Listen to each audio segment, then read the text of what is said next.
കുറച്ചാളുകൾ നദിക്കരയിൽ വിശ്രമിക്കുകയായിരുന്നു. പെട്ടെന്ന് ആകാശത്ത് നിന്ന് എന്തോ വന്ന് വീഴുന്നു.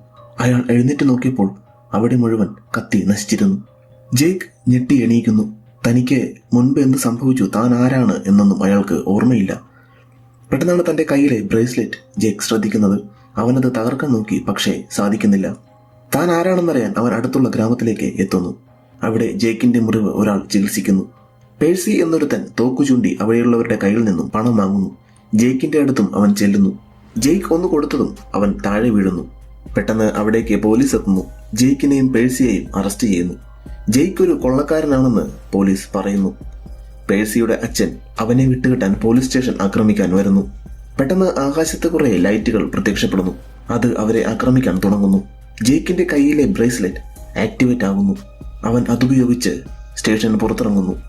പേഴ്സിയെ മുകളിൽ നിന്ന് ഗ്രാപ്ലിംഗ് ഹുക്ക് ഉപയോഗിച്ച് ആരോ പിടിച്ചുകൊണ്ട് പോകുന്നു. ജേക്ക് ലൈറ്റുകളിൽ ഒരെണ്ണം ഷൂട്ട് ചെയ്ത് ഇടുന്നു. അതൊരു ഏലിയൻ ഷിപ്പായിരുന്നു.